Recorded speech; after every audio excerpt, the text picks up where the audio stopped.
Good morning, everybody. I'm just straight from the London Gatwick Airport, and day before yesterday from Manila to Singapore, to Calcutta, to Dubai, and straight here.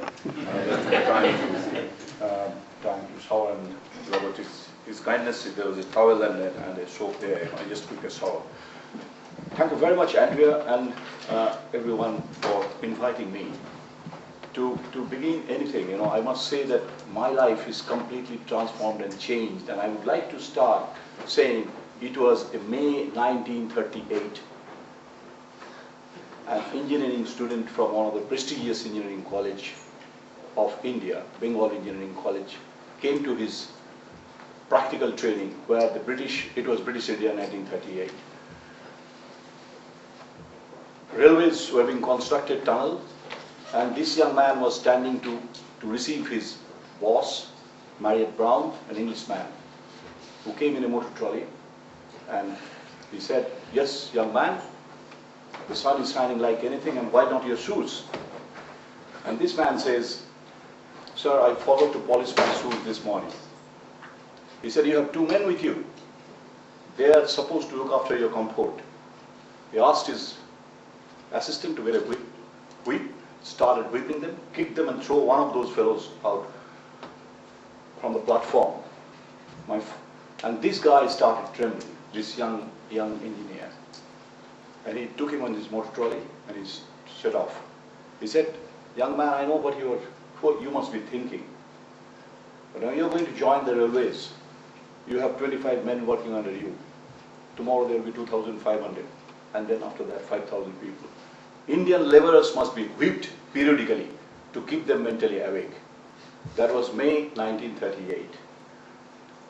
It was July, one huge rainy monsoon in July of 1989 or 90, in a remote village in Bihar. And I went to participate in a workshop in the full of mud. And I was talking, I'm an agricultural scientist basically that way. I was talking to the farmers. One tall English gentleman came with his trousers rolled up with mud and started whispering me, "Don't teach them, listen to them. They know much more than us." That was the whole transformation. That was Robert Chambers. And that man in 1938, H.S. Kaur, my father. And yesterday before coming here, I was telling him that I'm going to talk about Robert Chambers.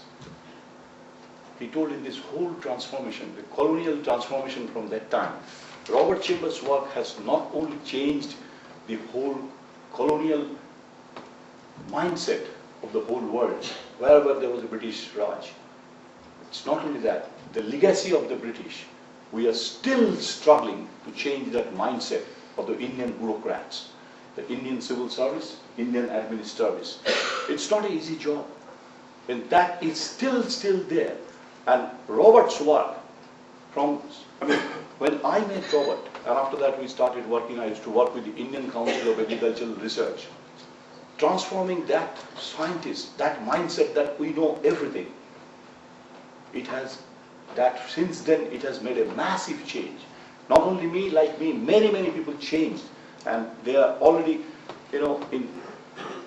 they have completely either changed their whole, the profession, got into the way I came, and starting from there, I started learning how little we knew, and how much the whole gold mine of that knowledge and power and that is there with the poor. And today, when we see, and those days when you used to work with Robert Chambers, they used to call it ODA, now it is DFID. There are only 3 or 4 social development advisors. And later on, there are social development advisors in every country and every DFID in almost all the countries, and their contributions.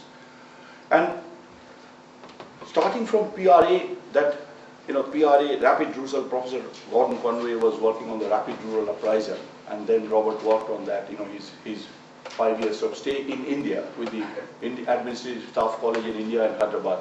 He was working on Rapid Rural Appraisal. Whole massive change, transformation started. And then I still believe Robert Chambers have not been understood to at least more than 50% in development field. What he said, Robert said, in so many years back, still we are finding it's unfolding. micro environment unobserved. Many of you have been knowing that. It is still there, and today, I mean, the way forward, I would like to say that, as John Gaventa has said, that we really would like to record that what are the things that has changed, and still that top-down thing is existing, particularly in the institutional aspect, and we got to go a long way. Today, community-led total sanitation is one of those which is an outcome of what Robert initiated in those days. Thank you very much.